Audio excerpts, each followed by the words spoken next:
Breaking news చూస్తున్నాం. BRS అధ్యక్షుడు కేసీఆర్తో మాజీ మంత్రి హరీష్ రావు సమావేశమయ్యారు. ఎర్రవెల్లిలోని ఫామ్ హౌస్కు వెళ్లిన ఆయనతో ప్రత్యేకంగా భేటీ అయ్యారు. ఇప్పటికే కేటీఆర్ సహా పలువురు పార్టీ ప్రముఖులు అక్కడ ఉంటున్నారు.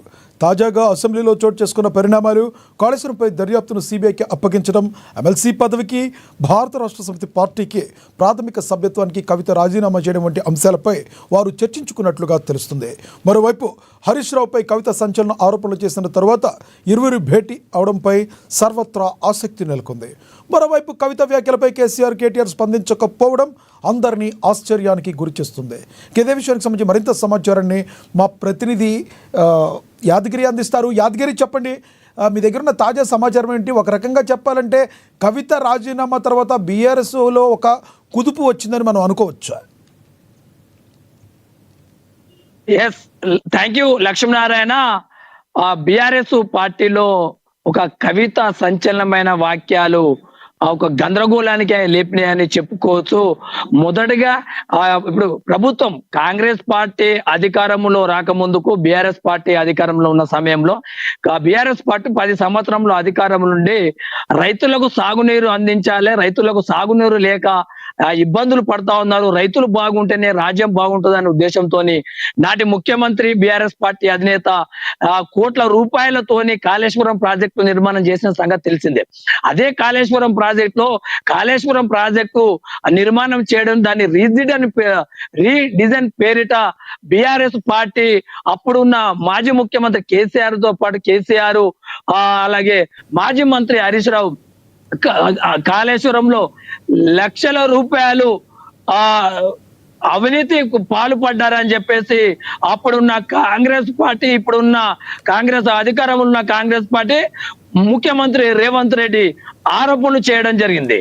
అయితే కాంగ్రెస్ పార్టీ అధికారంలోకి వచ్చిన తర్వాత ఖచ్చితంగా కాళేశ్వరం పైన మేము విచారణ చేపడతామని చెప్పేసి ముఖ్యమంత్రి చెప్పడం జరిగింది. అయితే యాదగిరి, ఇక్కడ కాంగ్రెస్ కంటే కూడా అదే పార్టీలో ఉన్న కవిత మాట్లాడటం, దీనికి అదేవిధంగా మేఘారెడ్డి కానీ లేదంటే మన సిద్దిపేట హరీష్ రావు కానీ ఇద్దరు కూడా దానికి కారకులారని కవిత మాట్లాడటం ఒక రకంగా బీఆర్ఎస్ పార్టీ ఇరుకుని పడేస్తే అనుకోవచ్చా?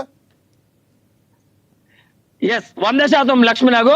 ఒకవైపు ప్రతిపక్షాలు అలాగే అధికార పక్షము ఖచ్చితంగా కాళేశ్వరం అవినీతి జరిగిందని చెప్పేసి దానిపైన విచారణ చేయాలని చెప్పి డిమాండ్ చేయడం జరిగింది. అలాగే దానిలో భాగంగానే ముఖ్యమంత్రి రేవంత్ రెడ్డి కూడా ఒక నివేదిక, వాళ్ళు పీయూష్ ఘోష్ కమిటీ కూడా ఏర్పాటు చేసింది. ఆ కమిటీకి 16 నెలలు కూడా దానిపైన విచారణ చేసి నివేదిక కూడా తయారు చేసి ప్రభుత్వానికి అప్పచెప్పడం జరిగింది. ప్రభుత్వానికి అప్పచెప్పినాక ప్రభుత్వం కూడా దాన్ని అసెంబ్లీలో ప్రవేశపెట్టడం జరిగింది. ప్రవేశపెట్టిన వేడి చర్చలు కూడా జరగడం జరిగింది దానిపైన. కానీ ఒకవైపు చర్చలు ఉన్నాయి. చర్చలు జరిగిన అనంతరము అసెంబ్లీలో చర్చ జరిగిన కదా, దానిలో భాగంగానే బీఆర్ఎస్ పార్టీకి సంబంధించిన మా ఎమ్మెల్సీ కవిత, బీఆర్ఎస్ పార్టీ అధినేత కుమార్తె కవిత ఒక కాళేశ్వరంలో అవినీతి జరిగింది, కాళేశ్వరంలో 1000 కోట్ల అవినీతి జరిగిందని చెప్పేసి ఏకంగా అప్పుడున్న బీఆర్ఎస్ ప్రభుత్వంలో కీలక మంత్రిగా ఉన్న నీటిపారుదల శాఖ మంత్రి అయినప్పటికైనా హరీష్ రావుతో పాటు మాజీ ఎంపీ సంతోష్ రావు కాళేశ్వరంలో అవినీతి చేశారని చెప్పేసి కవిత నేరుగా హరీష్ రావుపై ఆరోపణలు చేయడంతో ఒక విధంగా చెప్పాలంటే అటు కాంగ్రెస్ పార్టీ కావచ్చు, ఇటు బీజేపీ పార్టీకి ఊతం పోసినట్టే అయిందని చెప్పుకోవచ్చు. అయితే నేరుగా అదే పార్టీకి సంబంధించిన నాయకురాలు హరీష్ రావుపై ఆరోపణలు చేయడము, హరీష్ రావు కవిత ఆరోపణలు చేసిన సమయంలో కవిత హరీష్ రావు ఇక్కడ లేకపోవడము, లేకపోయి ఆయన లండన్ కు వెళ్ళడం జరిగింది. తన కుమార్తె యొక్క అడ్మిషన్ ఉంది కాబట్టి తన కుమార్తెను అడ్మిషన్ చేయడానికి ఆయన లండన్ కి వెళ్ళడం జరిగింది. ఆయన లండన్ లో ఉన్న సమయంలో ఇక్కడ కవిత ఆరోపణలు చేయడం జరిగింది.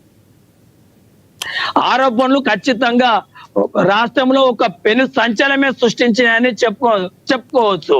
కానీ దానికి మాత్రము బీఆర్ఎస్ కు సంబంధించిన వాళ్ళు ఇది కవిత చేసిన ఆరోపణలు సరైనది కాదు, ఆమె వెనకాల బీజేపీ అలాగే ముఖ్యమంత్రి రేవంత్ రెడ్డి ఉండి ఆరోపణలు చేపించడం జరిగిందని బీఆర్ఎస్ పార్టీ ఎదురుదాడి కూడా చేయడం జరిగింది. హరీష్ రావు అభిమానులు కూడా ఎదురుదాడి చేశారు.